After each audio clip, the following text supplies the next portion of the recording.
bisa bisa lebih bagus lagi dan bisa menjadi wadah bagi kalian untuk mengembangkan diri sesuai yang bakat yang kalian miliki. Nah, selamat mengikuti webinar siang ini. Bertanya dan menggali ilmu lah sebanyak-banyaknya. Semoga kita semua yang ada di Zoom ini bisa menikmati acara ini sampai selesai, dan begitu selesai webinar ini dalam diri kita masing-masing tumbuh semangat dan niat untuk memajukan teater SMA 29 Jakarta ini. Dan semoga kita berharap semua siswa-siswi SMA 29 mampu menjadi teladan tidak hanya prestasi di bidang akademik, tapi juga kreatif dalam berkarya, selalu bersikap positif, dan selalu jangan lupa bahagia. Nah, selamat mengikuti webinar siang ini. Sukses buat SMA Negeri 29, Teater Gong, dan sukses buat kita semua. Jangan lupa publikasikan kegiatan-kegiatan kalian yang positif, jadi bisa menginspirasi teman-teman di sekolah lain. Nah, sekian sambutan dari saya mewakili komite Jaira SMA 29 Jakarta. Semangat selalu. Wassalamualaikum warahmatullahi wabarakatuh. Salam sejahtera dan salam selalu semangat buat kita semua. Terima kasih. Terima kasih Bu Cecilia atas sambutannya. Terakhir ada sambutan dari perwakilan Kepala Sekolah SMA 29 Jakarta pada Ibu Merita, kami persilakan.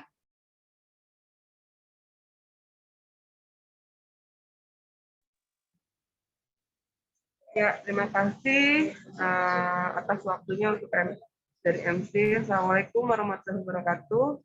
Selamat siang, salam sejahtera untuk kita semua. Ya, pada pagi hari ini, pada siang hari ini luar biasa. Sekian kalinya Teater Gong mengadakan acara webinar, dan ini sangat Ibu apresiasi karena walaupun di tengah pandemik, ya, kreativitas dan juga kesungguhan anggota teater dan juga pengurus teater untuk tetap bisa melaksanakan kegiatan yang berguna buat diri kalian.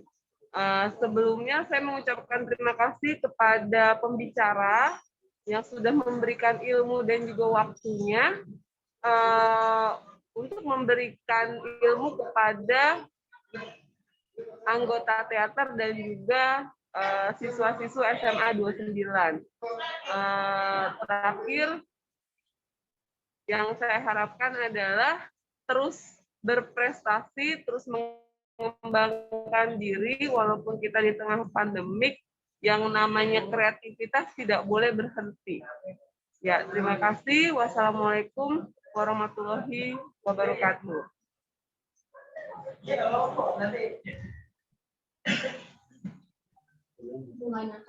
Terima kasih kepada Bu Merlita atas sambutannya. Dan selanjutnya akan ada acara yang super bermanfaat nih. Kira-kira apa ya, Shay? Nah, selanjutnya ada acara inti, yaitu webinar Preparing Yourself for the Stage, yang akan dipandu oleh moderator kita yang kece, yaitu Jinggan. Kepada Jinggan kami persilakan. Baik, terima kasih Fikri dan Sheila Manda atas kesempatannya pada hari ini. Baik semuanya, bismillahirrahmanirrahim. Assalamualaikum warahmatullahi wabarakatuh. Waalaikumsalam. Waalaikumsalam warahmatullahi wabarakatuh. Salam, Om Swastiastu, Namo Buddhaya, salam kebajikan. Salam sejahtera untuk kita semua. Apa kabar teman-teman? Apakah dalam keadaan sehat? Saya harap teman-teman semua dalam keadaan sehat walafiat dan terus tetap antusias dalam kegiatan kali ini. Namun sebelum lanjut ke webinar kali ini, izinkanlah saya untuk memperkenalkan diri terlebih dahulu. Perkenalkan, saya Jinggan Nasyila Ananda. Saya selaku moderator yang akan menemani teman-teman semua dalam kegiatan webinar kali ini. Nah, teman-teman tahu nggak sih kita mau ngapain hari ini? Jadi hari ini kita mau ngadain webinar tentang Twin Education and Culture, Preparing Yourself for the Stage. Nah, kita kali ini webinarnya kedatangan narasumber yang benar-benar istimewa banget, keren banget, aktor senior yang pastinya teman-teman udah sering banget lihat di layar kaca teman-teman ya. Nah, namun sebelum kita panggil dan kenalan lebih lanjut bersama narasumber, saya ingin membacakan CV dari beliau. Oke, mungkin teman-teman udah sempat lihat ya dari poster maupun flyer yang sudah disebar. Beliau bernama lengkap Yayu Unru. Nah, ini beliau pekerjaannya sekarang ini keren banget teman-teman. Jadi aktor, kemudian jadi sutradara teater, dan sekaligus pengajar teman-teman. Ini penghargaannya nih, ini berderet banget nih teman-teman. Aku bacain ya. Penghargaan beliau itu menjadi nominasi aktor pendukung pria terbaik dari film Jermal, kemudian Indonesia Movie Awards tahun 2010, kemudian beliau menjadi nominasi aktor pendukung pria terbaik dalam film Tabula Rasa, kemudian Piala Maya 2014, selanjutnya beliau menjadi aktor pendukung pria terbaik dalam film Tabula Rasa, Festival Film Indonesia tahun 2014, kemudian menjadi nominasi aktor pendukung pria terbaik. Ini pria terbalik mulu ya, kayak wah keren banget nih beliau. Kemudian beliau masuk menjadi Indonesia Movie Awards tahun 2015, kemudian menjadi aktor pendukung pria terbaik dalam film Posesif, dan menjadi Festival Film Indonesia 2017. Nah, sesuai dengan konteksnya, narasumber kita ini mempunyai pengalaman berkesenian yang sangat-sangat oke dan banyak tentunya. Beliau pernah belajar pantomim, kemudian beliau tercatat sebagai mahasiswa Institut Kesenian Jakarta, jurusan teater dan menyelesaikan studi S2 pasca sarjana IKJ. Kemudian beliau sebagai aktor teater dan film juga telah menyutradai beberapa festival maupun film-film nih teman-teman. Yang pastinya juga beliau sudah punya banyak pentas, baik di dalam negeri maupun dalam kancah festival internasional, teman-teman. Ini beliau benar-benar keren banget ya. Kemudian beliau juga mendirikan Sena di Meme Indonesia bersama almarhum Sena Autoyo dan almarhum Didi Petet di tahun 1987. Kemudian beliau juga memprakarsai dibentuknya Regu Kerja Didi Petet. Nah, ini Regu Kerja ini adalah sebuah wadah yang mengodok ide-ide kreatif Didi Petet di bidang pendidikan dan masih eksis sampai sekarang loh teman-teman. Kemudian selain mengajar di IKJ jurusan teater, beliau juga mengajar di berbagai tempat kelas acting dan menjadi acting coach untuk banyak film nasional. Nah, ini dari penghargaan, dari pengalaman, emang sudah patut banget nih beliau udah banyak banget ya kategori-kategori dan beliau ini menjadi pria terbaik dalam beberapa kategori film. Oke, langsung aja kali ya kita panggil pada Bapak Yayu Unru, kami persilahkan. Halo semuanya, bangga ikut bisa terlibat di hadapan di acara ini dan ketemu langsung walaupun melalui media seperti ini, tapi saya yakin bahwa suasana ke depan pasti akan lebih baik dan kita bisa bertemu langsung suatu saat nanti saya bisa datang ke teater Gong ya, ikut belajar bersama. Saya bangga ikut di sini. Semoga apa yang kita percakapkan hari ini ada manfaatnya gitu. Apalagi ya, mungkin nanya-nanya aja langsung karena saya memang agak sedikit pantomim jadi agak repot juga kalau ngomong, jadi mungkin langsung aja kali nanya-nanya langsung. Mungkin kita bakal nanya dulu nih Pak, aduh gimana kabarnya nih Pak, karena kita baru pertama kali ketemu dan mungkin insya Allah di kesempatan lain kita bisa ketemu lagi ya Pak ya. Ini dari aku baca penghargaannya, kemudian pengalaman berkeseniannya itu udah bener-bener banyak banget Pak. Tapi mungkin kita tuh penasaran ya Pak, gimana awal mulanya Pak Yayu Unru ini bisa tertarik dengan perfilman tentang acting gitu Pak. Bagaimana cerita awal mulanya gitu Pak? Awalnya sama seperti teman-teman semua, saya anak SMA yang nggak ada pilihan lain. Saya mau kepikiran buat masuk UI udah nggak mungkin, masuk sekolah-sekolah kayak ITB apa nggak mungkin karena keahlian saya memang saya pemalu. Akhirnya suatu saat, tapi saya punya kebiasaan dalam hal menggambar, lukis. Suatu saat ada teman, udah kamu masuk IKJ aja, di sana ada seni rupa, ada jurusan seni rupa gitu. Oh ya udah saya jalan ke sana, Saya ke IKJ, tapi begitu saya lewatin teater luas, ada salah satu gedung, saya ngeliatin banyak aktor di situ lagi latihan. Ada Matias Mucus, ada almarhum masih di Petet, lagi latihan di depan, terus bilang, ini asik, seru nih, ngomong-ngomong sendiri gitu. Mereka lagi latihan. Akhirnya saya bilang, udah saya nggak masuk seni rupa, saya mau masuk teater gitu. Nah kebetulan kan saya pemalu. Nah saya jadiin teater itu sebagai terapi untuk buat nyelesain persoalan malu saya gitu. Dan akhirnya saya masuk dan saya banyak dimentorin sama orang-orang hebat dari zaman itu ya. Ada banyak hal, dosen-dosen yang luar biasa yang sekarang udah pada nggak ada. Itulah awalnya kemudian. Tapi memang hasrat awal itu hanya untuk berteater, nggak ada kepikiran mau main film gitu. Dan karena saya pemalu, saya lebih tertarik tentang ketubuhan. Saya lebih banyak bergelut ke soal-soal pantomim, apa segala macam. Karena almarhum Mas Didi Petet udah masuk ke dunia film dan bilang, enggak, kamu juga harus ke film gitu, buat bekerja di situ, karena itu juga satu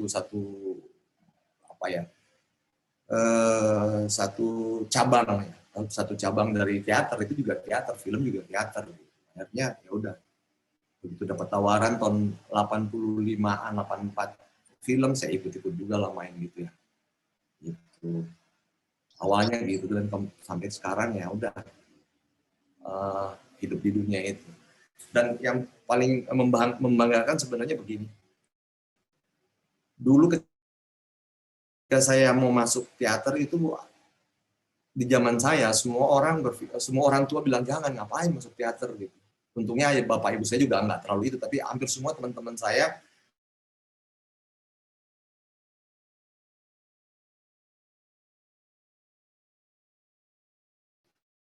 syukurnya sekarang teman-teman banyak yang pengen tahu, dan alhamdulillah memang nggak ada yang salah dengan dunia acting. Bahkan kalau kita mau ini mohon maaf, guru saya almarhum Mas Didi Petet bilang gini, kalau nggak ada acting kita nggak kenal agama. Karena acting adalah pencapaian, karena acting lah kita sampai pada pencapaian peradaban manusia gitu. Bahwa mohon maaf, bahwa junjungan kita Nabi Muhammad atau nabi-nabi lain atau Yesus Kristus atau siapapun, semuanya belajar acting, cuma nggak belajar di IKJ, tapi langsung dikasih sama Tuhan gitu. Karena karena acting itu kan bagaimana kita meyakinkan diri kita dan meyakinkan orang lain. Karena kemampuan itulah kemudian dia mampu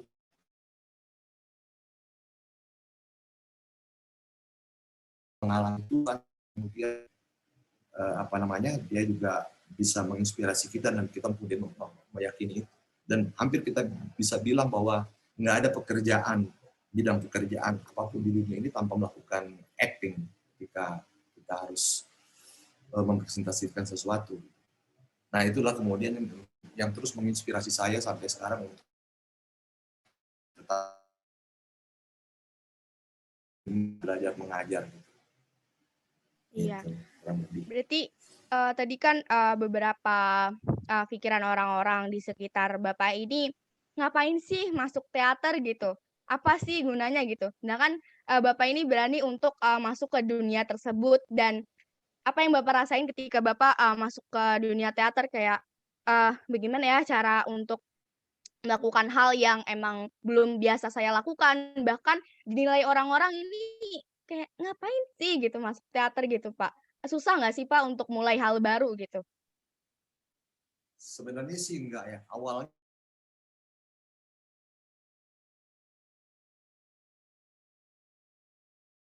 soalan yang menarik di situ, ketemu banyak orang dan kemudian mengambil manfaat bahwa saya ini punya potensi gitu. Saya ini punya potensi, dan kalau saya tadinya kan pemalu, bahwa kalau saya terus malu potensi saya nggak muncul. Nah ini yang saya tempa, bagaimana caranya supaya nggak malu, supaya terbiasa dilihat orang, sampai kemudian saya punya kegelisahan dan kemudian riset juga tentang tentang ketubuhan, bahwa apa sih yang membuat kita malu. Saya nanya ke semua orang, ke guru-guru, malu itu emang, terus guru saya bilang enggak, malu itu bentukan lingkungan. Dari situ kemudian saya coba sadar bahwa oh ternyata rasa malu itu muncul karena kita dibentuk oleh lingkungan kita, nggak pernah dikasih kesempatan ngomong, selalu terbatasi, dan itu yang menjadi motivasi saya untuk ketika masuk di kajian menyembuhkan rasa malu itu. Bahwa oke, saya mungkin pemalu, tapi ketika harus tampil depan kamera, harus tampil depan panggung, saya nggak perlu malu. Dan itu ada caranya gitu, bahwa ini memang pekerjaan saya gitu. Itu kurang lebih. Berarti istilahnya kalau yang aku tangkap itu IKJ dan teater itu adalah tempat untuk kita bisa menyuarakan, mengekspresikan gitu Pak, tanpa rasa malu gitu. Karena di situ tuh ternyata tempat kita untuk belajar jadi diri sendiri, bahkan merubah hal-hal yang bisa jadi lebih baik gitu versinya Pak. Mungkin saya sedikit kepo nih Pak, untuk peran pertama yang Bapak dapat di dunia teater mungkin dalam IKJ maupun teater gitu. Karena yang saya lihat Bapak sudah banyak banget nih memainkan film, bahkan nominasi-nominasi pria terbaik itu berderet Bapak gitu. Kalau saya boleh tahu, peran apa yang pertama kali Bapak dapat gitu? Apa rasanya gitu? Pertama main film atau main teater sih ya banyak naskah ya, banyak naskah, terus naskah-naskah awal tuh ya naskah-naskah yang sederhana ya, naskah-naskah yang Indonesia, terus kemudian dapat naskah barat gitu, adaptasian. Terus film pertama ya ketika itu saya nganterin orang casting. Nah awalnya nganterin, kalau nggak salah filmnya apa ya, Demam Tahari kalau nggak salah waktu itu. Saya nganterin, terus sutradaranya biar casting, direkturnya sama sutradaranya udah kamu ikut aja, kamu anak IKJ ya udah ikut aja. Casting terus masuk terus ternyata bisa juga ya. Bisa juga saya main film, tapi saya nggak kepikiran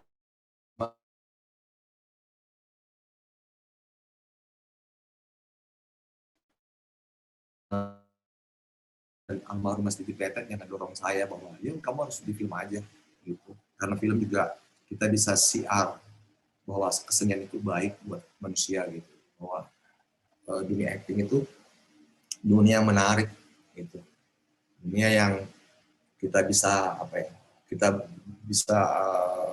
mengajak orang untuk merasakan bahwa hidup tuh bagaimana harus berlaku hidup. Karena ada yang bilang, mungkin saya ini ya ngomongnya agak kepotong-potong gitu, tapi ada gini, ada almarhum bilang gini, kalau kamu ingin terlibat dalam adegan, maka kamu harus belajar terlibat dalam hidup ini. Nah, dari perkataan beliau lah kemudian saya mulai banyak mendalami, oh acting itu ternyata di dalam kehidupan juga butuh acting gitu. Cuman pemahaman kita terhadap acting di Indonesia kan masih bilang gini, wah acting itu bohongan. Gitu. Nah itu yang masih menjadi kendala gitu. Nah padahal enggak, acting itu adalah sebuah kebenaran. Kita merasakan satu kebenaran, mengalami kebenaran dan menjalankan kebenaran. Yang bohongan itu adalah ceritanya itu fiktif mungkin, atau mungkin ada juga adaptasian atau apa, tapi sebenarnya ketika melakukan actingnya harus melakukannya dengan sungguh-sungguh. Jadi kesungguhan itu sama kayak kesungguhan dalam sehari-hari. Jadi dari film pertama itulah kemudian mendorong saya untuk oh yaudah kalau gitu teater, film ya sama aja. Cuma medianya aja yang berbeda gitu. Sama kayak dalam kehidupan gitu. Cuman apa yang kita bawa ke dalam dunia kesenian teater atau film, kita harus memilah-milah dalam keseharian kita hal apa yang punya nilai drama yang kita masukkan ke dalam teater atau film. Gitu sih sebenarnya. Agak kita masih ngomongnya agak loncat-loncat, mohon maaf. Iya. Jadi Jadi Jadi tadi aku dengar acting itu adalah bukan bohongan. Acting itu adalah kebenaran karena yang berarti nggak ada ya Pak istilah acting bohongan nangis, acting bohongan ketawa, yang itu hanya ada naskahnya yang Kalau memang bohongan gitu ya Pak ya? akhirnya gini, karena orang punya paradigma kayak gitu, artinya semua banyak orang melakukan menjadi bohongan gitu. Dan memang juga banyak melakukan acting dimanfaatkan buat nipu orang atau apa. Ya, jadi sebenarnya gini, acting kenapa kalau saya bilang gini, karena untuk nunjukin bahwa acting itu adalah kebenaran ketika saya memperkerjakan panca indera saya di dalam berakting. Kalau saya ngambil gini, kalau saya merasa ini asem, saya nggak perlu lagi bilang ini asem. Saya minum manis. Gitu. Nah, kebanyakan orang melakukan acting, dia meyakinkan orang dengan berbohong. Gitu. Asem nih, mau minum nggak? Nggak mau. Nah ini kebanyakan aktor-aktor kita itu masih jauh daripada apa yang dirasain. Gitu. Kita harus terlibat sama ucapan kita. Kita harus terlibat sama adegan itu. Kita harus terlibat dengan peristiwa yang terjadi. Misalnya kayak gini. Di adegan ini ceritanya ada anak, ada paman. Nah, saya siapa di sini? Oh, saya anaknya. Oh, ini berarti bapak saya, ini ibu saya. Nah, saya harus ngerasain betul bahwa itu adalah ibu saya, itu adalah bapak saya, ini adalah paman saya. Gitu. Dan itu nggak boleh lagi pura-pura. Nah, memang juga ada kendala-kendala awal karena kita belum terbiasa dilihat. Itu yang kadang-kadang membuat kita masih risih ketika harus melakukan acting. Nah, ini yang harus kita dobrak. Punya cara-cara atau punya latihan khusus untuk mendobrak rasa risih ini. Gitu mungkin kemudian tadi aku lihat nggak boleh ketika kita mendapat suatu naskah, ketika misalkan beliau menjadi bapak saya, berarti beliau adalah bapak saya gitu. Itu kan acting yang dilakukan harus ada tips-tipsnya gitu Pak. Mungkin Bapak sendiri punya tips untuk berakting karena beberapa orang berspekulasi bahwa nggak bisa masuk teater, nggak bisa karena nggak bisa acting gitu kan, kebanyakan gitu ya Pak kayak gitu. Sedangkan yang kita tahu teater itu nggak cuma acting gitu. Kalau di sekolahku gitu ya Pak banyak divisi-divisi yang bisa dilakuin gitu Pak. Mungkin ada sedikit tips gitu dari Bapak untuk acting itu kayak gimana?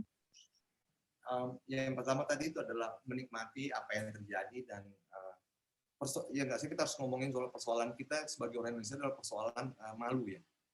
Ini yang harus diatasin dulu, bahwa kalau kita malu memang agak sulit, ini harus dilawan dengan dengan pembiasaan dilihat orang, didengar orang.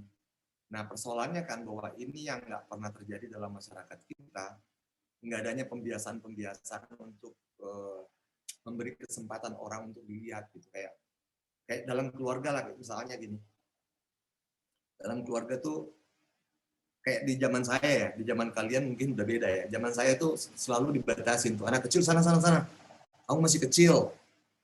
Ini apa namanya? Ini pemikiran orang dewasa, ini keputusan orang dewasa. Ini yang salah di zaman saya. Itu yang membuat saya jadi pemalu gitu. Nah, yang pertama adalah kita harus terlibat dulu dalam keluarga. Terlibat dalam keluarga,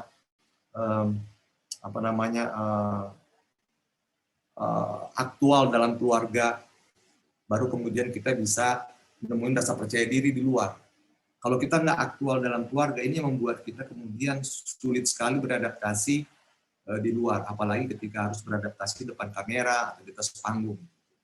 Kita harus dapat pengakuan dulu, pengakuan aktual dalam keluarga,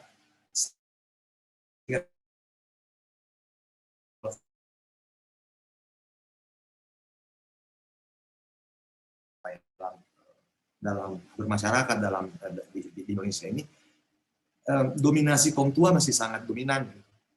Di dalam keluarga juga berlaku gitu, bahwa ya orang tua aja yang punya keputusan gitu. Anak kecil nggak pernah kita sebagai anak kecil nggak pernah dikasih kesempatan bersuara. Gitu. Nah kalau kita udah biasa sering dipersilahkan untuk didengar, dipersilahkan untuk ngomong, dipersilahkan untuk memberi pendapat, itu yang membuat rasa percaya diri kita ketika di luar rumah lebih besar juga. Dan ketika melakukan acting, itu yang apa namanya, itu yang sangat membantu. Jadi cara saya ketika saya memang pemalu di tengah keluarga juga pemalu, saya dobrak dulu saya dulu situasi-situasi yang menghambat saya. Misalnya hubungan saya dengan ayah saya. Ayah saya ini militer, dia mendidik saya secara militer, ada hierarki di situ. Ini yang saya labrak gitu. Saya ajak dia bercanda, pelukan, apa ini yang membuat kemudian sampai dia nerima saya bahwa bahwa saya juga punya suara. Itu yang membuat kemudian saya yakin ketika harus bekerja di depan kamera gitu atau di atas panggung. Itu yang membuat saya punya rasa percaya diri. Gitu. Nah itu tadi kalau kita bilang ketika guru saya bertanya pada guru saya bahwa apakah rasa malu itu seorang pemalu itu bawaan lahir? Tapi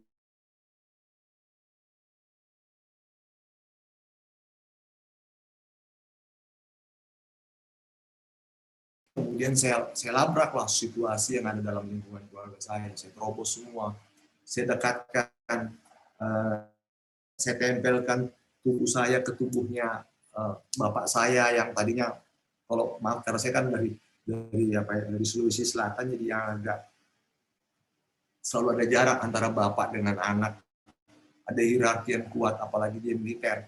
Ini yang saya labrak, saya peluk, saya akhirnya saya punya rasa percaya diri dan saya didengar, dan itu yang mendorong saya untuk menikmati bagaimana mendapat pengakuan di luar rumah saya. Jadi itu apa namanya, kita harus dapat pengakuan dulu dari lingkungan rumah kita. Nah, yang menjadi persoalan sekarang adalah anak-anak sekarang, keluarga pengen nerima, tapi anak-anak, teman-teman anak-anak semua ini yang nggak mau terlibat dengan lingkungan rumah. Pulang sekolah langsung masuk kamar, sibuk sama HP. Kita nggak terlibat lagi ngelihat, ketika ngomong lihat wajah ibu kita, ketika ngobrol pegang tangannya, cium tangannya. Ini membuat kita terasing antara hubungan bapak anak, ibu anak gitu. Nah ini yang harus kalau pengen masuk ke dalam dunia kerja atau industri panggung, televisi dan apapun, atau bidang pekerjaan apapun, ini harus selesai dulu. Dan memang juga kebanyakan orang tua yang selalu jaim terhadap anak-anaknya, ini yang membuat kemudian kita terasing dalam rumah kita. Nah, ketika di luar juga kita akhirnya nemuin dunia yang lain, dan yang membuat kita sulit aktual secara utuh.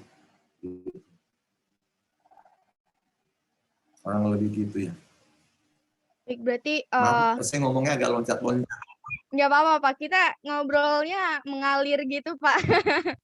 Mungkin kalau berarti kita tipsnya adalah kita harus bisa menempatkan dalam rumah ya, tanda kutip rumah, kita harus bisa berani untuk mendobrak hal-hal yang emang menghambat tujuan kita gitu Pak. Kan terkadang apa yang orang tua inginkan itu nggak sesuai sama yang kita inginkan gitu Pak. Mungkin aku bakal nanya lebih spesifik kali ya Pak. Gimana caranya untuk cepat memahami, cepat hafal naskah, karena ketika seorang dapat naskah itu kayak aduh sebel banget, aduh ini susah banget, ini kayak harus lama deh ngapalinnya gitu. Itu kan terkadang masalah waktu ya Pak. Kadang kita dituntut untuk cepat hafal naskah, cepat memahami gitu Pak. Bagaimana tips untuk cepat memahami naskah tersebut gitu Pak? Nah, sebelum saya jawab itu, saya juga ngomongin juga soal dobrak-mendobrak. Nanti seolah-olah saya tercermin bahwa saya jadi menghasut teman-teman tuh jadi pemberontak. Ya, silakan Pak. Dobrak itu bahwa kita harus terlibat dengan rumah kita. Kita harus mempengaruhi apapun yang ada dalam rumah kita. Baik cara pandang orang tua kita terhadap kita, bahwa kita harus memberi rasa percaya bahwa saya ini udah dewasa, dan saya udah bisa diandalkan keluarga, dan saya nggak akan mengkhianati keluarga. Rasa percaya itu dulu diberikan, yang kita tularkan kepada keluarga kita, ibu bapak, kakak kita gitu. Itu yang membuat kita tuh, wah ini kalau nggak ada, misalnya nih nggak ada Yayu nggak asik nih, ibu bapaknya bilang gitu. Jadi selalu in, dan ketika kita di luar juga dia apa ya, kasih support yang besar, itu sih maksudnya. Nah, jadi dobrak mendobrak yang sebelah sini ini bukan penghasutan terhadap pemberontakan, enggak. Ini supaya kalian in, supaya kita nih in di dalam rumah. Persoalan kita kan bahwa selama ini, termasuk saya atau teman-teman, nggak pernah in di rumah, datang sekolah langsung masuk kamar, nggak terlibat gitu. Baru terlibat ke orang tuanya ketika dia harus minta pulsa atau kuota atau uang jajan gitu. Buat cara minta pun yang enak gitu. Oh ini mama udah ada rezekinya kali ya. Tempel-tempelin badan kita, sayang-sayang, cium-ciumin tangannya, pipinya, itu yang membuat kita in sebenarnya. Nah, bagaimana sama hubungannya ketika bagaimana supaya menghafal cepat ketika berhadapan dengan naskah. Itu terlibat betul di situ. Itu akan kita membuat kita kemudian akan cepat menghafal. Jadi dengan keterlibatan interest sama ini itu yang dekat sama naskah itu. Nah, satu hal lagi adalah ketika kita baca aja dulu, baca aja berulang-ulang.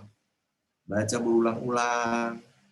Tapi bacanya itu kalau saya bacanya nggak pernah baca dalam hati.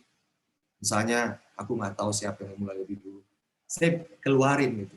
Aku nggak tahu siapa yang mulai lebih dulu. Cara menghafalnya gitu. Jadi jangan ada orang kan yang menghafal. Nah itu biasanya begitu di atas panggung atau depan kamera blank, udah hilang ya. Tapi mulut kita harus dilatih untuk ngomongin itu. Ngomongin apa ya? Ngomongin teks itu, dialog itu, dibiasain, pembiasaan itu akan membuat kita kemudian lebih cepat hafal, lebih cepat menguasai, lebih cepat paham. Gitu. Dan itu tadi membuat kita terlibat sama dengan keterlibatan kita dalam keluarga. Gitu. Ini udah hidup saya nih, skenario ini hidup saya nih. Itu in di situ, aktual di situ. Gitu sih. Nah termasuk sebenarnya gini, ini kan proses yang bagus ketika teman-teman sekarang nih belajar ya. Yang namanya belajar ya, saya juga pernah belajar, waduh suntuknya minta ampun. Karena apa? Suntuk karena nggak terlibat dalam kelas. Nggak terlibat sama, ibu guru, bapak guru yang di atas. Nggak terlibat, paksain terlibat. Kita, itu yang membedakan kita dengan orang barat. Orang barat masuk itu terlibat betul di situ. Dia ada di tempat. Orang Indonesia duduk di sini pikirannya di luar kelas gitu. Nah, belajar kesenian itu sebenarnya belajar tentang lingkungan. Yang kita pahamin lingkungan itu kan cuma tanaman apa enggak. Termasuk guru kita, bapak, papa, mama di rumah itu juga lingkungan kita yang harus kita terlibat di situ. Jadi kuncinya adalah untuk dekat dengan naskah juga. Baca naskah. Iya. Harus buku pelajaran, mau belajar kimia, nggak ada masalah mah, audio nggak. Ketika belajar kimia, fisika atau matematika, ya harus terlibat. Dia akan menjadi asik. Kalau kita masih jadiin dia ketakutan, ya udah kita nggak terlibat. Nah ini pentingnya kesenian sebenarnya. Kesenian itu ya akan nempel di dalam bidang apapun. Karena kesenian meminta kita untuk terlibat, mengalami. Gitu. Ya. Berarti bagaimana cara kita untuk dekat dan melibatkan diri kita dalam naskah tersebut. Nah ini menarik Pak. Tapi bagaimana jika seseorang tersebut larut dalam peran tersebut, larut dalam naskah tersebut. Jadi dalam artian dia nggak bisa lepas dari karakter yang di naskah itu bagaimana Pak? Itu kan kadang kayak susah gitu Pak. Ya itu memang banyak juga kalau kita lebih dalam lagi ngomongin itu, ada juga hal-hal kayak gitu. Ada yang misalnya kerasukan atau apa. Tapi itu kan apa ya? Bisa jadi ke ilmu setan ya. Kayak maaf ya, ke orang kerasukan itu ada juga yang kayak begitu, yang terpengaruh itu. Tapi itu karena terlalu mendalami. Kayak misalnya gini lah, fenomena yang kita lihat yang namanya Joker. Film Joker kemarin ya. Nonton filmnya nggak? Siapa aktornya tuh main Joker tuh sampai kayak kerasukan banget. Yang penonton pun bisa jadi kayak ketakutan. Tapi kita harus melihat bahwa yang mendampingi dia itu banyak banget. Beda di Indonesia. Yang dampingin dia itu ada 5-7 orang yang dampingin dia. Ada orang ahli kejiwaannya, ada ahli gizi, ada ini yang dampingin dia. Kalau di sini kita nggak cukup modal banyak untuk kayak begitu gitu. Tapi menurut saya itu juga lebay sih menurut saya. Oh, saya ini nggak ada tuh aktor. Saya ini kok masih terpengaruh dengan karakter itu ya. Karena intinya seni peran modern sekarang itu adalah sadar.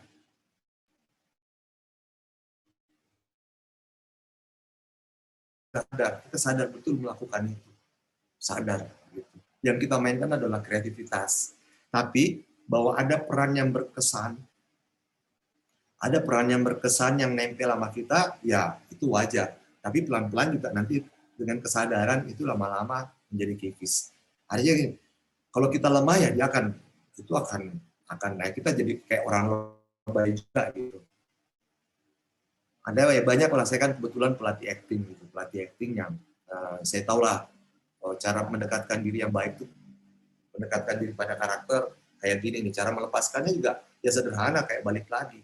Nah beda lagi salah satu aktor misalnya yang mainin Joker sebelumnya, siapa ya, mending bunuh diri. Saya agak lupa namanya. Dia masuk ke dalam karakternya sebagai Joker yang dulu itu.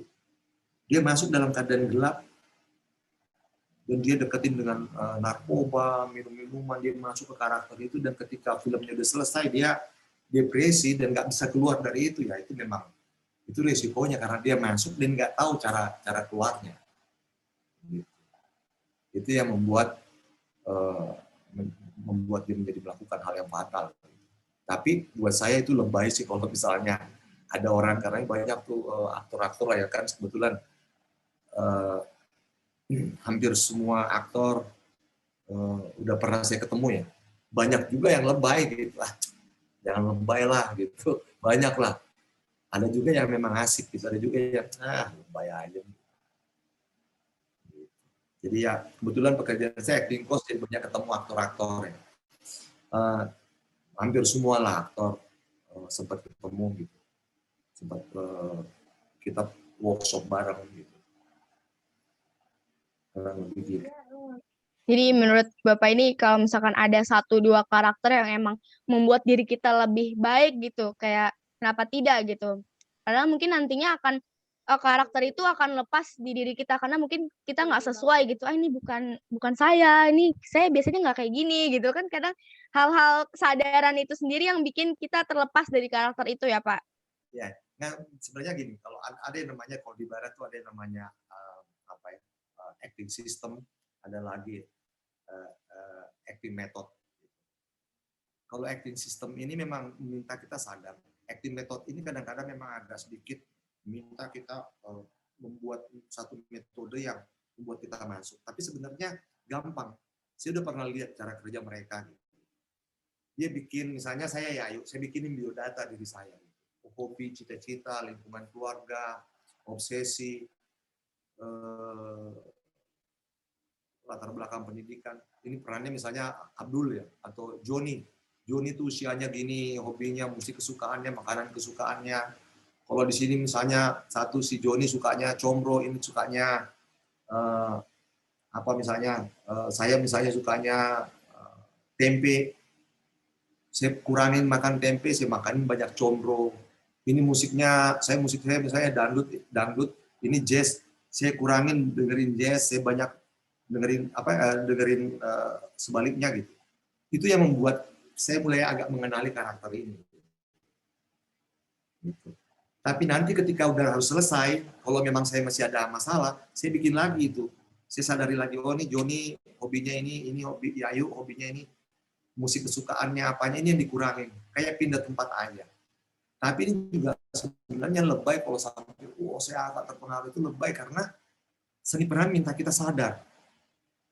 Kalau kita nggak sadar, kayak kuda lumping itu, makan beling, makan apa, bukannya menghina itu ya, tapi enggak, itu kan dilakukan dalam keadaan nggak sadar. Gitu.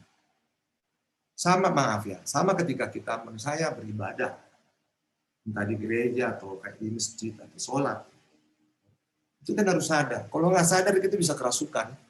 Karena ya, setan itu kan makin dekat sama orang yang lagi, ya, dia bisa masuk. Apalagi nutup diniat. Ya. Nah, cuman kan ketika kita ibadah kan juga memang jarang kita sadar.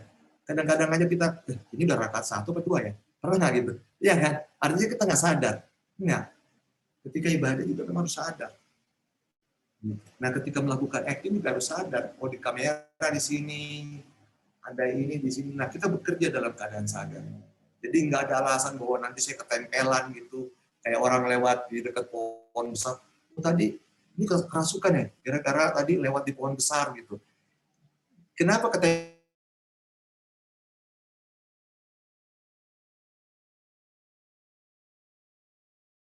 Kalau kita berpikir ke sana gitu.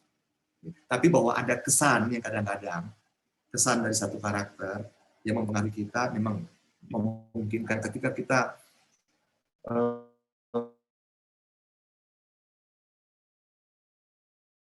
terhadap karakter itu, yaitu membuat kita kemudian memiliki perilaku yang sedikit menyimpang, gitu. Menyimpang dari kebiasaan kita. Itu sih. Jadi kalau ngomongin sesuai sama nggak sesuai, mungkin aku mau nanya ini kali ya Pak. Aku penasaran nih, kalau misalkan seseorang ini sudah mendapatkan peran ini, tapi dinilai itu kayaknya, ini kayaknya nggak cocok deh kamu ini, kayaknya peran ini cocoknya sama si A gitu misalkan. Nah itu bisa nggak sih Pak sebenarnya ada perubahan peran seperti itu? Mungkin dalam waktu dadakan gitu ya, barangkali kan sutradara mungkin menilainya seperti itu gitu Pak. Ada nggak sih? Pernah nggak sih Pak kayak gitu? Jarang, kadang-kadang itu terjadi. Saya sering sekali ngalamin itu. Saya sendiri ngalamin itu di film. Karena buat saya dapat tawaran main ya udah apa aja gitu. Saya nggak pernah. Karena ada satu prinsip begini. Nggak ada peran besar atau peran kecil. Yang ada adalah aktor besar atau aktor kecil.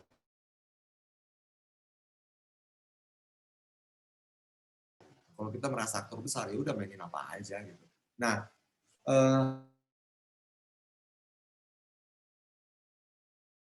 atau ketika ada yang berubah, misalnya kayak saya ngalamin di film apa ya, film Sang Penari kalau nggak salah, sutradaranya Mas Iva gitu.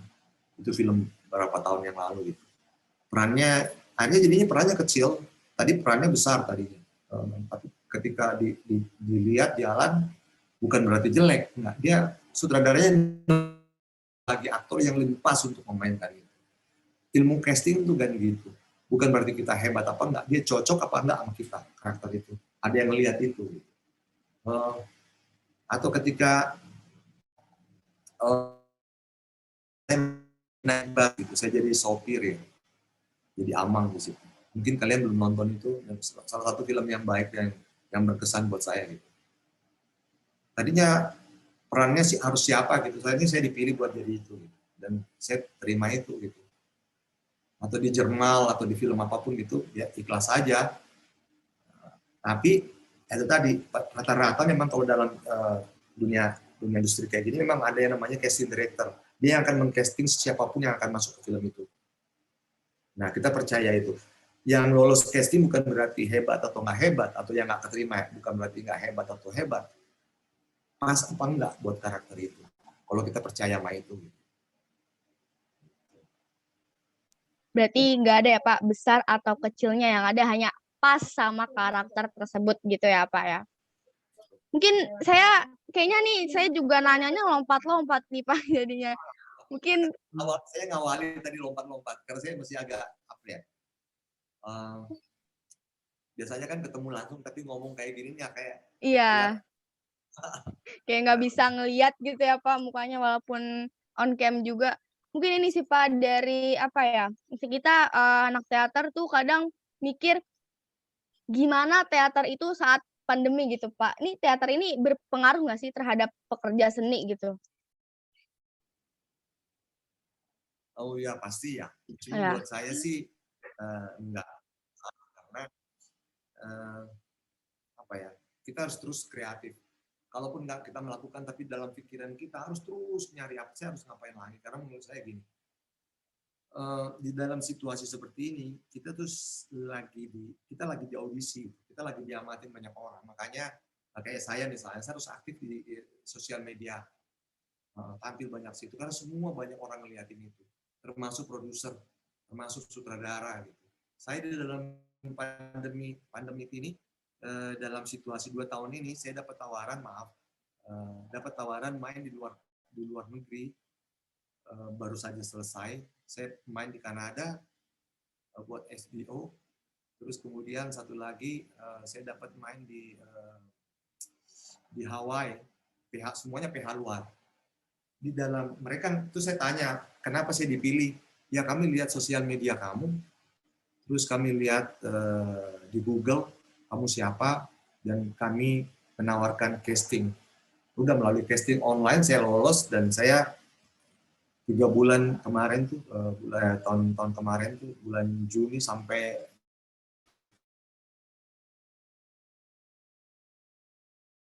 saya main sama Rich Brian. Kalian kenal Rich Brian? Rich Brian tuh ada orang Indonesia, rapper yang tinggal di Amerika sekarang. Nah, saya dapat tawaran untuk main bareng dia gitu, sebuah film, judulnya Jamo Jaya. Syutingnya di Hawaii. Terus satu lagi, saya syuting di Kanada, di Calgary, itu juga karena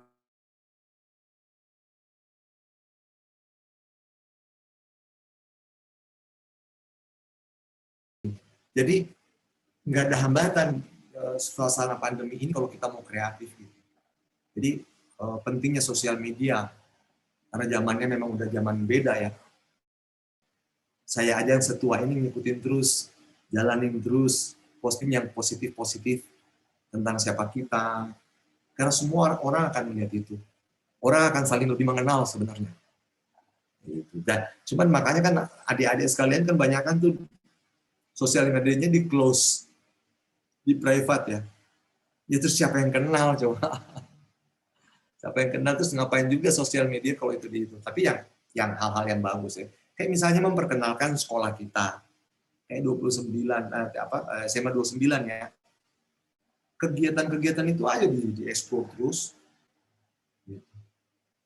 Siapa yang bukan cuma jadi pemain film atau apa, tapi mungkin nanti ada dari perusahaan-perusahaan yang kan, nanti kalau dia tamat SMA atau tamat kuliah, nanti saya ngamatin orang ini buat kerja di saya gitu. Jadi potensi itu harus muncul di situ. Jadi pentingnya sosial media yang terukur, yang terarah. Jangan kayak peristiwa politik dimasukin, ya nanti urusannya malah aneh. Tapi menurut saya sosial media itu penting sekali.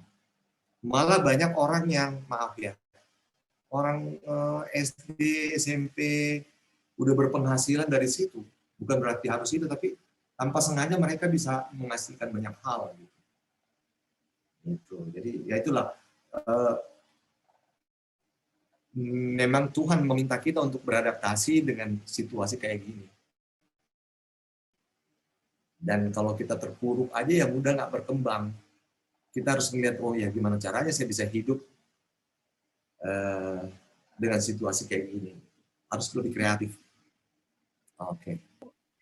Jadi apapun situasinya kita harus tetap bisa beradaptasi, kemudian juga berinovasi dengan hal-hal yang ada di sekeliling kita gitu ya Pak. Nah ini ngomong-ngomong dari tadi, mungkin kita loncat-loncat ya Pak, ngomong tentang teater, tentang film gitu ya Pak.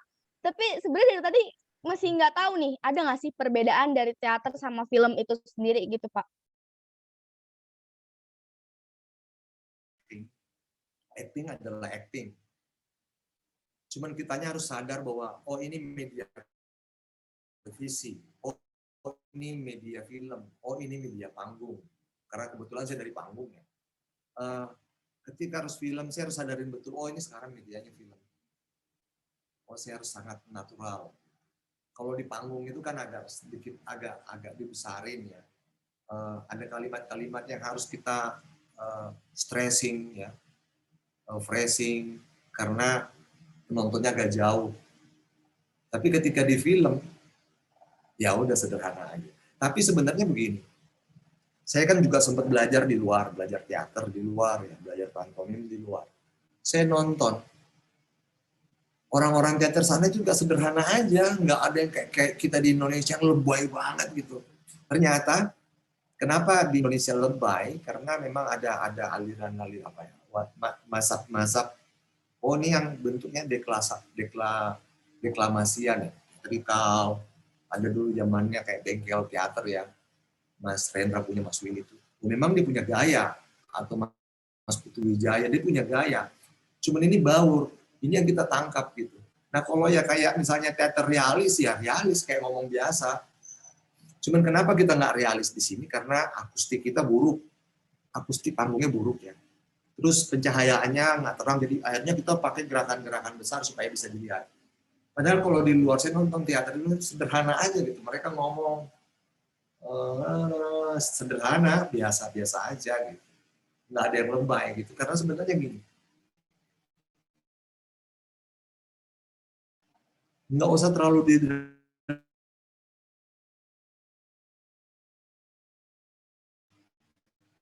nggak usah lagi kayak misalnya aku nggak tahu siapa yang memulai lebih dulu. Kalau kita bisa, aku nggak tahu siapa yang memulai. Kalau kita kan di drama, apalagi orang teater kayak saya, aku nggak tahu siapa yang mulai lebih dulu. Padahal aku nggak tahu siapa yang mulai. Aku nggak tahu siapa yang mulai lebih dulu. Atau nggak tahu siapa yang mulai lebih dulu. Aku nggak tahu siapa yang mulai lebih dulu. Kita cari caranya ngucapinnya biar menjadi enak di kuping. Karena dialog itu juga adalah musik. Dialog itu musik. Jadi kita harus ngucapinnya enak gitu. Ngucapin itu dengan rasa keindahan gitu. Jadi bukan berarti diindah-indahkan gitu. Jadi sebenarnya nggak ada bedanya acting film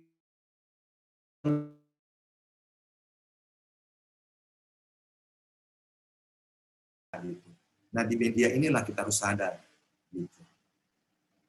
Dan sekarang kan ya sangat bagus sekali buat latihan karena kita punya apa HP bisa ngerekam, jadi kita bisa latihan di depan apanya, depan kamera gitu. Walaupun di teater acting kita nggak boleh latihan di depan kaca, cermin. Gitu.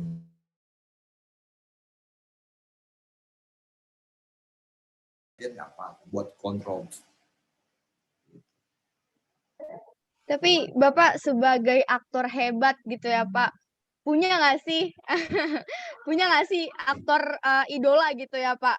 Mungkin dari yang zaman dulu atau yang masih muda-muda gitu Pak, sekarang ada nggak sih kayak, oh dia aktingnya bagus nih gitu, ada nggak sih Pak kayak punya idola gitu? Banyak ya, kalau idola saya dulu tuh masih banyak juga di luar atau yang senior tuh ada udah meninggal malah. Tapi yang aktor-aktor muda ya kayak misalnya saya ngefans sama Mas Reza, saya ngefans sama Mas Tio Pakusadewo, sahabat saya. Ya. Siapa lagi banyak ya. Kalau pemain wanitanya tuh saya ngefans sama Marsha, Laura Basuki. Ini menarik gitu. Atau Vino, tapi saya teman-teman semua ya. Iya. Gitu kadang-kadang kan kalau kita coaching bareng itu wah keren nih, kita saling itu lagi. Itu sih. Saling kasih lah gitu. Ya, Pak. Yang paling saya kagumi itu kalau mereka gitu. Karena orang Indonesia susah sekali buat relax.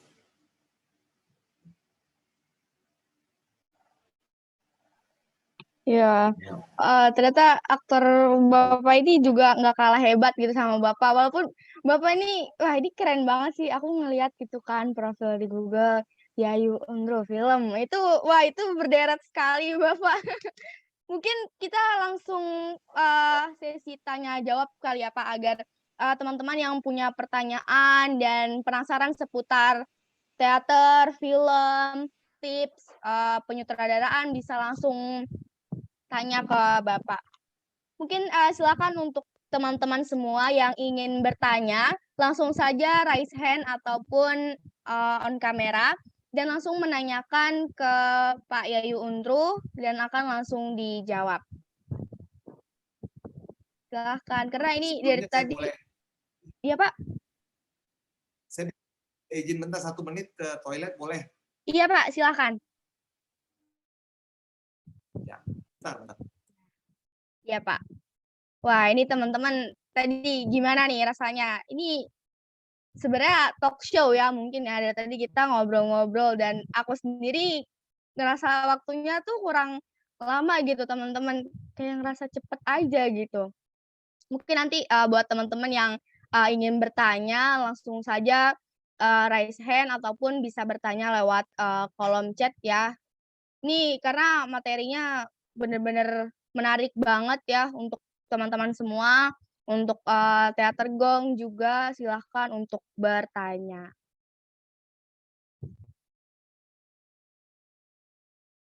Mungkin sambil nunggu Pak Yayu Undru, gimana nih teman-teman rasanya? Dari tadi jam 1 sampai sekarang udah mau 2:30. Bagaimana rasanya talk show bersama beliau gitu? Mungkin ada teman-teman yang ada yang ingin berbicara gitu teman-teman? Silahkan.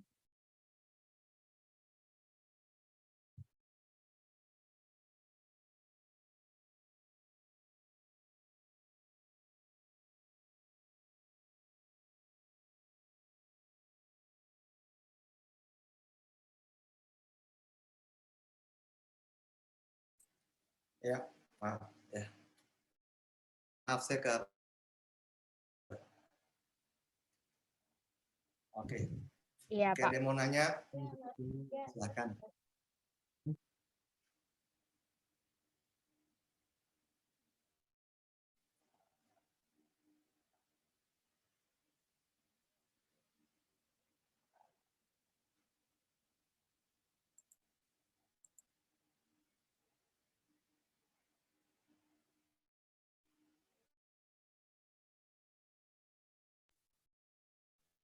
Baik, ini ada pertanyaan Pak, mungkin saya izin bacakan ya. Terima kasih Jinggan untuk pertanyaannya. Bagaimana pendapat Bapak jikalau ada aktor yang terlalu mendalami peran sampai mengarah atau mengganggu psikis sang aktor? Silakan untuk Pak Yayu langsung menjawab pertanyaannya. Bagaimana? Ya pendapat saya kadang-kadang orang itu lebay sih. Lebay karena itu tadi saya bilang lokomotif acting itu, lokomotif seni acting modern itu sadar. Gitu, ada yang nyakitin dirinya apa dan memang banyak itu, masih banyak itu saya ketemu aktor-aktor kayak gitu, saya selalu ingetin, saya bilang nggak kayak gitu. Jadi masih banyak yang melakukan itu karena apa ya, pandangannya terhadap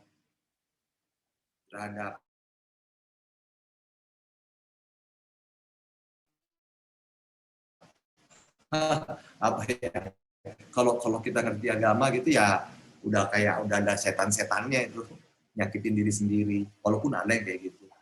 Dan saya kan kadang-kadang apa ya, kayak misalnya saya diundang lah sama salah satu aktor yang lagi terkenal banget sekarang, perempuan.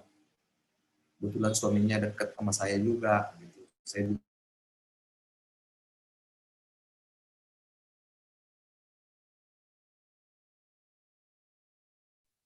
dia memang dahsyat banget dia main. Dia punya apa ya, obsesi karakter. Dia jadiin obsesi gitu. Jadi karakternya juga jadiin obsesi. Misalnya mau syuting karakternya jadiin obsesi terus. Dia hidup itu terus. Terus ya memang mainnya bagus banget ya. Terus saya bilang datang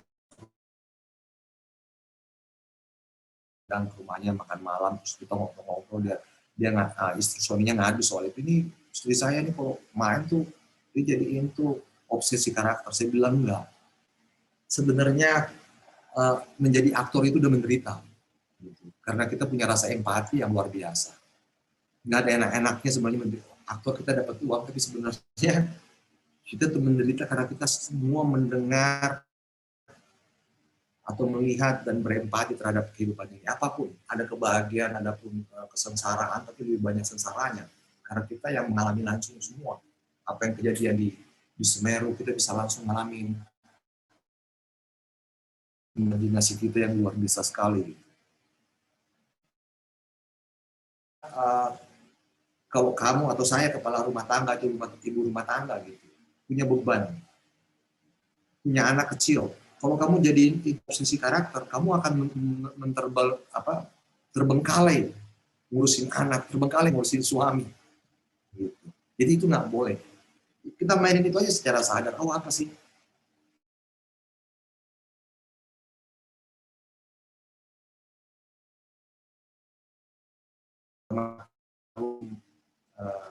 Mas Didi Petet, saya baru sadar sekali tentang keilmuan yang saya dapatkan dari beliau. Saya ikut beliau hampir 35 tahun, ikut beliau. Menyerap ilmu beliau, dan setelah beliau wafat, baru saya dapetin banyak hal. Bahwa ternyata acting itu mendekatkan kita pada Tuhan. Baru saya ngerasain itu. Oh ya, acting itu ternyata gini ya, ternyata gini, menjadikan kita manusia yang baik.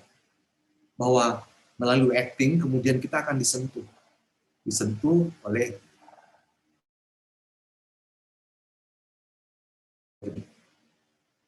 nanti suatu saat kita akan tersentuh, misalnya DiCaprio ya, DiCaprio tahu ya,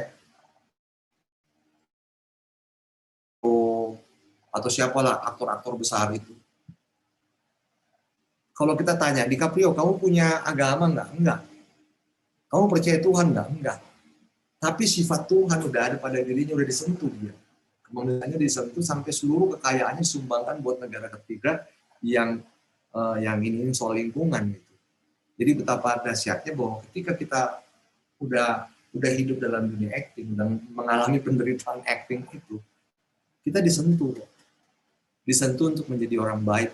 Jadi kita nggak perlu lagi nyakit-nyakitin diri kita karena kita udah sendiri udah sakit sebenarnya. Jadi ada orang yang lebay banget melakukan acting, itu yang selalu saya sadarkan, termasuk sahabat saya yang ibu rumah tangga itu yang sekarang sangat terkenal. Saya bilang nggak boleh kayak gitu lagi, karena kamu bisa membuat keluarga kamu berantakan kalau kamu jadiin obsesi karakter itu, karena itu sama kayak metode gitu. Itu sama kayak nyakitin diri sendiri sebenarnya. Ada juga teman saya yang kalau nggak dapet perannya dia bentur-benturin kepalanya, nggak dapet rasanya dia ini ya nanti urusannya ke rumah sakit. Jadi ada yang kayak begitu di barat juga ada kayak gitu, tapi itu nggak harus dicontoh gitu. Jadi normal aja. Mungkin untuk mempersingkat waktu, ini ternyata teman-teman sangat antusias Pak, udah ada beberapa daftar pertanyaan. Mungkin untuk mempersingkat waktu saya langsung bacakan saja ya. Yang tadi pertanyaan pertama itu dari Namira Wahyudia, kemudian ini ada pertanyaan dari Syifa kelas 10 IPS 3. Terima kasih Jigan untuk pertanyaannya. Aku mau tanya, jika seiring berjalannya waktu dan Anda atau Mas Ayu Unru sudah tidak sesuai dengan kriteria aktor masa depan, apa yang akan Mas lakukan? Mencoba untuk berubah atau mengalihkan ke pekerjaan lain? Mungkin ini sedikit pertanyaan pribadi dan silakan untuk Pak Ayu Unru menjawab. Apa tadi Pak Yayu sudah tidak sesuai dengan aktor? Oh kayak saya nih, saya misalnya udah tua gitu, ya itu kan enggak. Di barat itu makin tua aktor makin jadi ya, makin kepake terus. Di Indonesia enggak. Tapi buat saya prinsip saya gini, bahwa kalau saya nggak kreatif, bayi yang lahir hari ini bisa membunuh saya besok. Makanya saya terus berkreatif gitu. Saya harus terus aktif. Kalau misalnya nggak kepake dalam dunia acting misalnya, karena udah ini, kita akan dapat slot-slot. Kayak saya misalnya masih jadi kepala sekolah, tukang kebun atau apa gitu. Terus karena di Indonesia. Tapi lebih daripada itu saya bisa jadi pengajar, ngebagi itu. Jadi teman-teman saya berharap demikian juga. Jangan pernah mau berhenti dalam hal kreatif. Saya pengen sekali mati dalam keadaan kreatif. Karena saya yakin betul bahwa orang kreatif disayang Allah gitu. Kita akan jadi manusia yang bermanfaat. Gitu sih. adalah aneh, banyak banget ya, tapi asik juga sih. Mau apalagi ini? Ya, ini ada dari Tahnia, dari 10 IPS 3. Apa yang memotivasi Mas Ayu untuk terjun ke dunia acting? Oke. Ya. Ya tadi awalnya kan nggak kepikiran karena mau jadi pelukis aja gitu. Tapi kemudian eh, terinspirasi sama banyak orang dan saya berpendapat dan guru saya sangat, kamu tahu nggak, kalau nggak ada acting, kita nggak pernah kenal agama, kita nggak pernah kenal Tuhan, karena acting adalah ilmu komunikasi. Karena Nabi Muhammad SAW, Nabi Isa, Yesus Kristus, Nabi Nabi Musa segala macam memahami itu sampai mampu meyakinkan kita bahwa ada Tuhan. Nah itu yang menginspirasi saya bahwa ternyata orang-orang hebat itu juga kenal acting. Nah itu yang membuat saya kemudian makin menggeluti acting, bahwa ternyata jadi aktor itu ya asik sih. Enggak menghayati dunia kesenian ini gitu. Tanpa sadar mereka dia hidup di situ ya, dari kecil nonton orang teater, nonton saya di panggung, jadi begitu besar dia juga jadi aktor. Itu kali kebetulan kali ya. Iya. Ini selanjutnya, ini saya langsung aja ya Pak mengajukan pertanyaan dari teman-teman. Selanjutnya ada dari Sheila Manda. Mohon izin untuk bertanya. Sebelumnya, terima kasih Jinggan. Untuk pertanyaannya, apakah Bapak Yayu memiliki kesibukan lainnya saat menggeluti dunia teater? Dan jika ada, bagaimana membagi waktu agar keduanya dapat berjalan dengan seimbang? Mungkin ini tips untuk mengatur waktu juga ya Pak.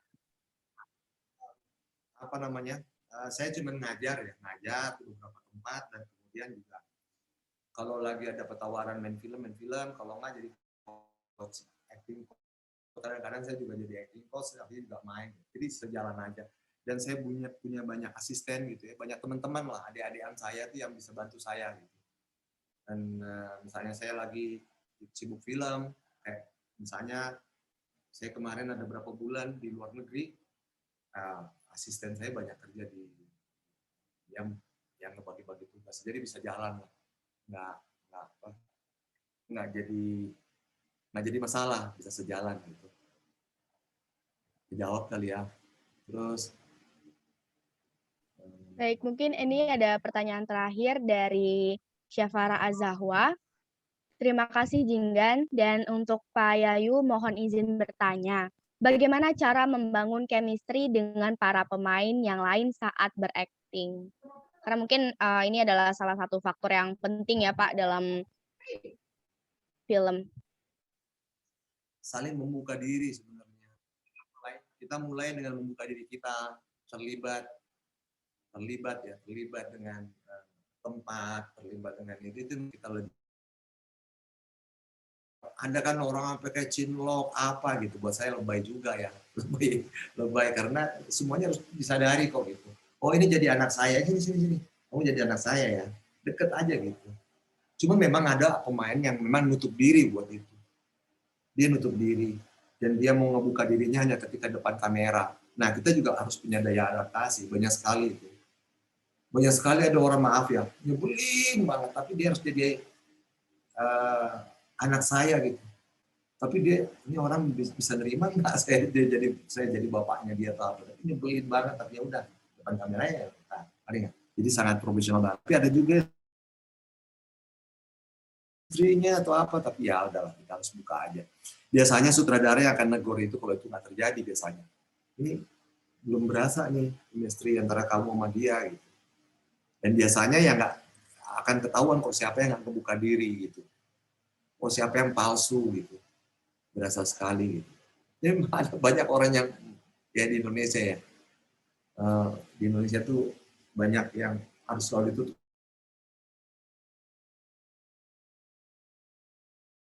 Tapi alhamdulillah ya saya selalu baik-baik aja, malah main karena selalu membuka diri, Ya, Pak. Apalagi Mungkin tadi saya terlewat Pak, ini ada pertanyaan terakhir. Ini dari Jenisa Kapriani.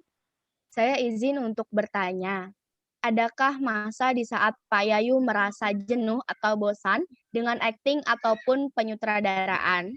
Jika pernah, apa yang Anda lakukan saat itu? Terima kasih Pak Yayu.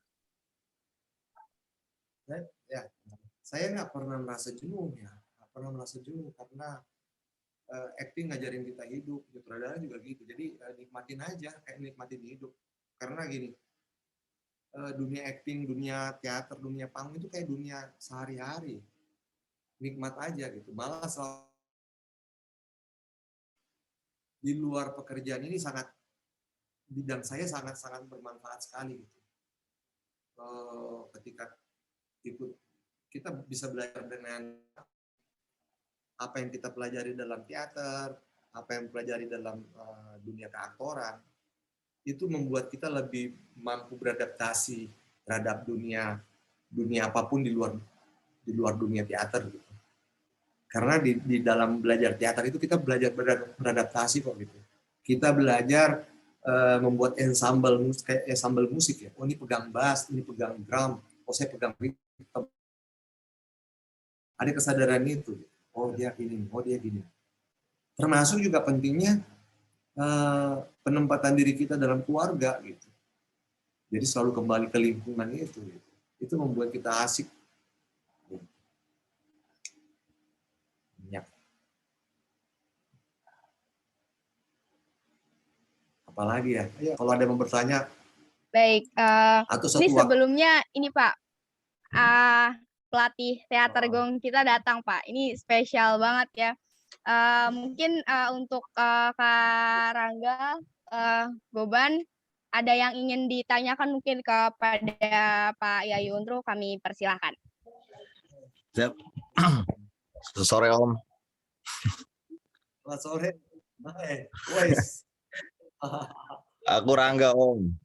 Ya, aku Rangga dari aku di teater di Indraja di Jakarta Barat.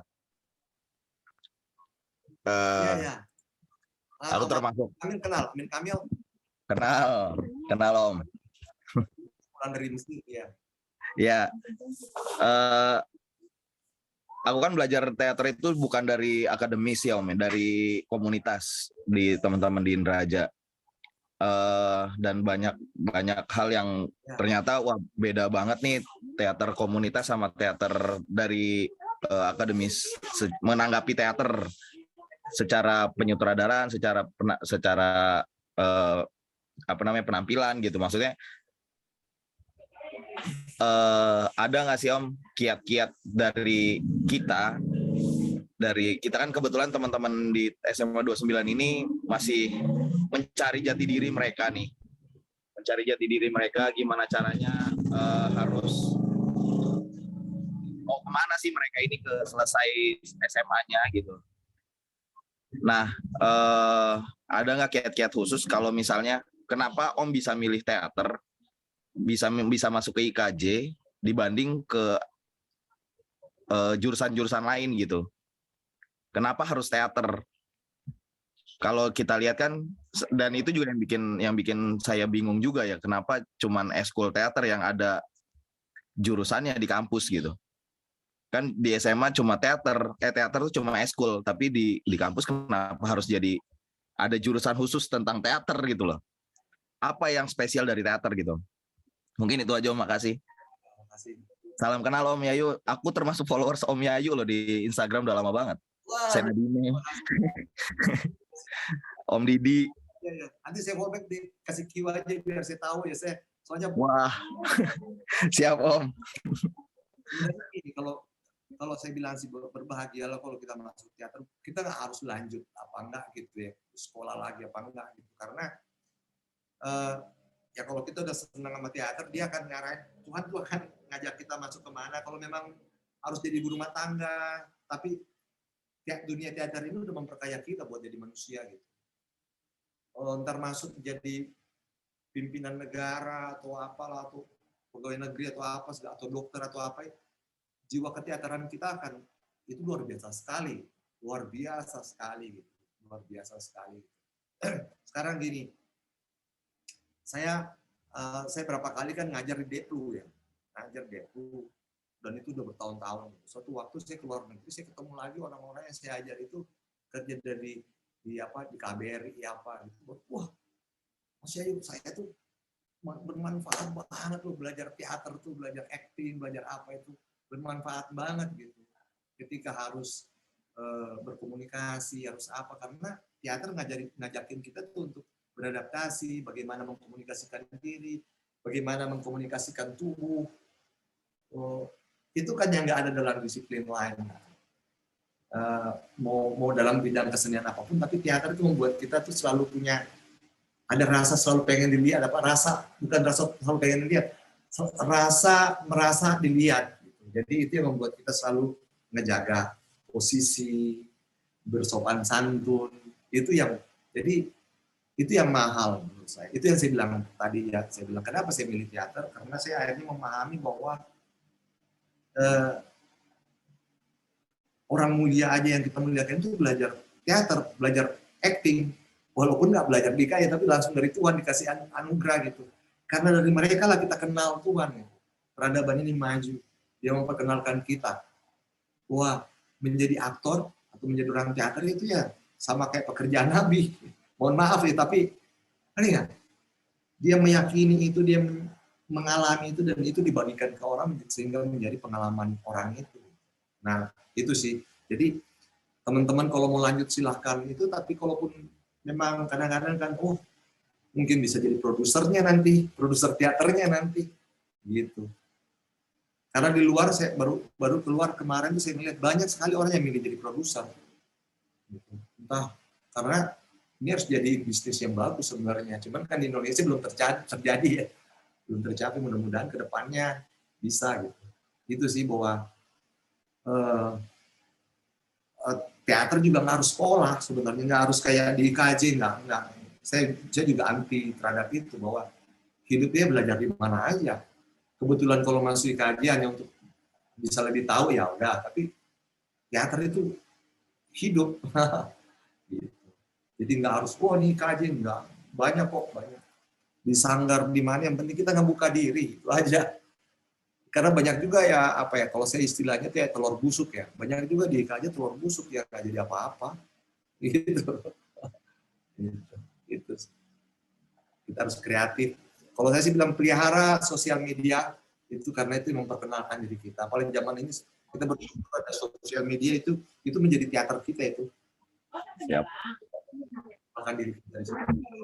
Tapi pengen sekali nanti jalan-jalan, kalau situasi udah membaik, saya akan ke teater Gong nanti, kita latihan bareng-bareng.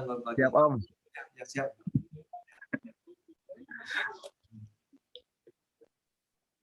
Baik. Mungkin pertanyaan tadi dari Kak Rangga menutup sesi tanya jawab pada webinar kali ini, dan saya izin untuk mengakhiri kegiatan webinar kali ini. Sebelumnya terima kasih Pak Yayu Unru sudah berkenan hadir di webinar SMAN 29.